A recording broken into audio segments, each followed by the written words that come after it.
it's very important to know the difference between exact, phrase, and broad targeting. So I'm going to explain it to you by demonstrating it while creating a campaign. So I'm on the campaign manager and I'm going to click on create campaign. So they give us three options. They give the sponsored products, sponsored brands, and sponsored display. The campaign that I'm going to be making is a sponsored products manual campaign. So I'm going to click continue. So first they're going to ask us for the ad group name. So I'm going to call it keyword targeting. Next, we're going to scroll down and select our products. So the product that I'm going to create a campaign for is this product with all its three variants. So next, we're going to scroll down to the targeting section and they're going to ask us if it's an automatic targeting or a manual targeting. I'm going to choose the manual targeting campaign and then I'm going to scroll down and choose the keyword targeting campaign. So next we scroll down again and here's the place where you have to choose the keywords that you want to target. So as you can see, Amazon already gave us suggested keywords for us to target. They even gave us a suggested bid for each keyword. They also give us three different types to target one keyword. They give us the broad targeting,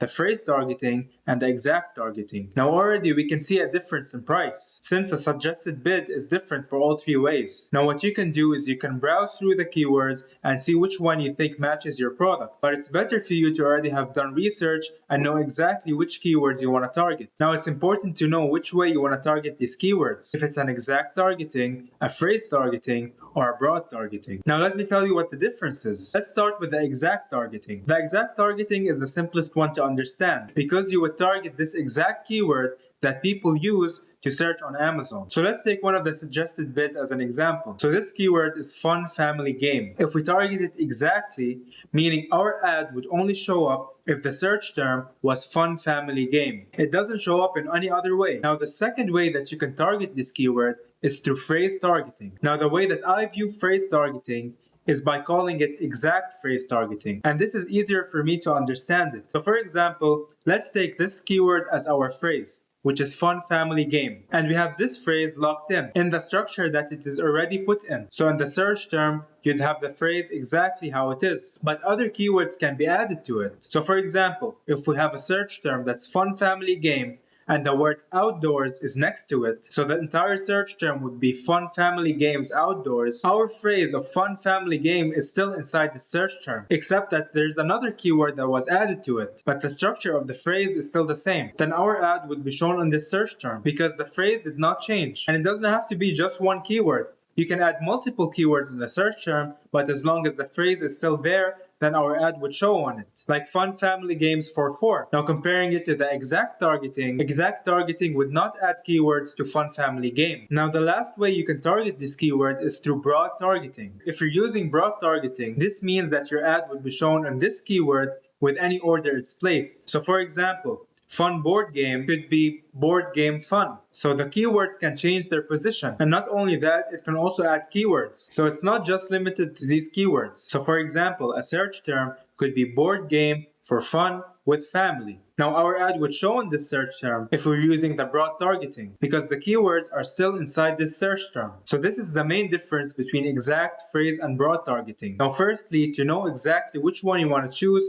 you have to look at the keyword. You see if it makes sense to do a broad targeting, a phrase, or an exact. Now I'll be showing you my targeted keywords that I'm going to put in and explain to you which match type is the best for me. So I'm going to click on enter list and I'm going to paste my keywords. So here are my keywords. So firstly, I'm going to add all of them, including all three match types, because before I decide anything, I want to see the suggested bid. So I'm going to click on add keywords. So firstly, let's analyze the first keyword, which is marble card game. As we can see here, we have 3 different match types and each one has a different suggested bid. Now usually the exact match type costs the most per click, but there are some situations where it's different, where a phrase or a broad match type could be more expensive. So over here we can see broad is the most expensive click. Now the exact match type for this keyword has a suggested bid of 35 cents, and it is most likely because this keyword either have a low traffic search by customers and or there's no competition on it. So this is why the suggested bid is low. Now targeting this keyword is not a bad idea because in my situation this is exactly like my product, but I would be interested in the phrase phrase and broad targeting for this keyword because it makes more sense for me to target this keyword in these two ways to get more clicks. So I'm actually going to keep all three. I'm keeping the exact and phrase because they exactly match my products, because I know customers including this phrase will be interested in my product, and I will keep the broad targeting to have a broader variety of search terms that would result in clicks to my products. So now we can look at the rest of the keywords. Now looking into the next keyword, it's card and marbles board game. And looking at the suggested bid, they're close to each other. Now usually what I like to do is if the suggested bid is close to each other, I would remove the exact targeting because the phrase targeting would still target the search term. So my ad would still show up if I'm targeting broad and phrase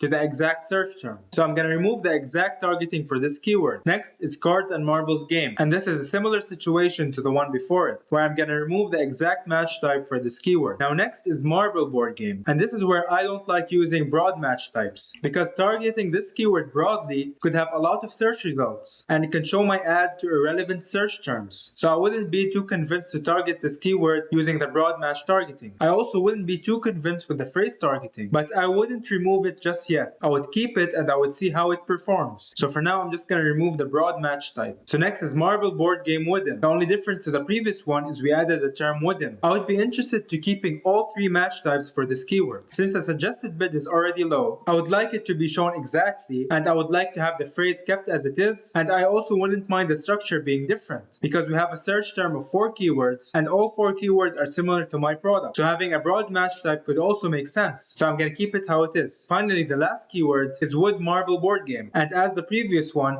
I would keep all 3 match types because I would like it to be shown exactly, and I would like to have the phrase kept how it is, and I also wouldn't mind the keywords changing their structure. So now we have completed a list with keywords and search terms, and we picked a match type for each keyword. And now we're ready to continue to the next section. So we're going to scroll down to the negative keyword targeting. Now this is an optional section if you have keywords that you don't want your ad to show at. So for example, if you're selling high-end kitchen knives, you don't want your ad to be showing at plastic kitchen knives. So you need to think about the keywords that you want to put in. And of course, with time, you'd be able to analyze the performance of this campaign, and if you find that any keywords are relevant to your products, you would put them in the negative keyword targeting. So for me, I don't have any keywords in mind, but I'm going to analyze the performance of this campaign to see if there is in the future. So I'm going to scroll down to the next section, which is a campaign bidding strategy. Now there are 3 different campaign bidding strategies. There's the dynamic bids up and down, there's the dynamic bids down only, and there's fixed bids. Now dynamic bids up and down, you're basically allowing Amazon to be flexible with your bid, and we take one of the keywords as an example. Let's say marble card game, the phrase type. Now the bid that we have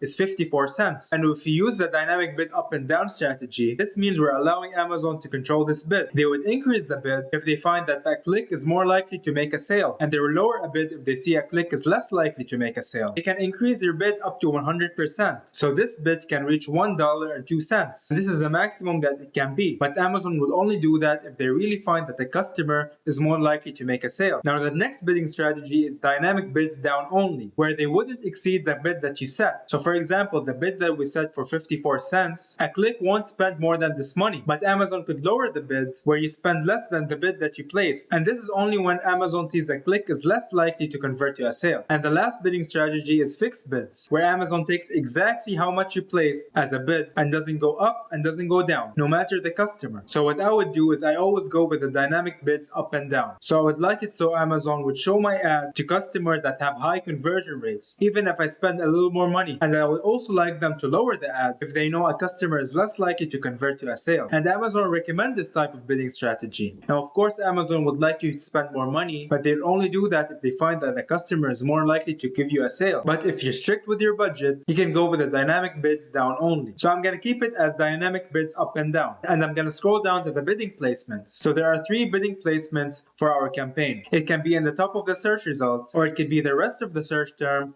or it can be product pages. Now, at the top of the search results is the best place for your ad to be shown at. It usually has the highest click rates and the highest conversion rates. Our ad could also be shown in the rest of the search results, meaning that a customer is searching on Amazon and they scroll down and one of our keywords matches his search term, our ad can also show when they're scrolling down. And another way is through product pages. So our ad can show up in the competitors' listings. This is also a good way for our ad to be shown at. Now, what I would do is I would keep it how it is, and I would see how the placements perform with time. I can increase a bit if I found one of the placements is performing better than the others. So next we're going to scroll down to the next section, and it's giving a campaign name. Now the campaign name can be the same as the ad group name, unless you're willing to do multiple campaigns in the ad group. But for me, I'm just going to do this campaign for this ad group, so I'm going to call it keyword targeting. So next, they're going to ask us for the start and end date. If you have a start date in mind, you can adjust the start date, and if you have an end date, you can put that as well. So for example, if you want this campaign to run just for a certain period of time, like for a certain promotion or a season, then you would put the end date. But for me, I want the campaign to start as soon as possible, so I'm going to keep it how it is and not have an end date. So next, they're going to ask us for the daily budget. For new campaigns, I would like a budget between $10 to $50. And this is so the campaign is not limited. I really want to see the performance of the campaign and the performance of all the match types. Now, you also don't want to put a big budget for this campaign because you want to see how it performs before you spend a lot on it. So I'm going to put a budget of $50. I think $50 is a good amount to start a new campaign. We can really see how it performs without it being limited. And then all we have to do is click launch campaign for it to go live. Now, what I would recommend is always going back to the campaign and analyze the performance. You want to see the total clicks that you're getting and the total conversions. You also want to see the performance of each individual keyword, if it's doing well or if it's not doing well. You can also adjust its bids. You can increase it or decrease it. You can also remove a keyword entirely if you find it not performing at all. You can also change the daily budget of the campaign, and you can also add new keywords if you find better and more relevant keywords. But it's very important to go back to the campaign at least once a week, just to make sure that everything is going well and doing the proper actions that need to be done to improve your campaign. So this was a keyword manual targeting and explaining how to use exact, phrase, and broad match types. I hope you found value in this video, and if you did, please leave a like and subscribe. And if you're interested in a consultation, please check the link below. Thank you for watching, and see you next time.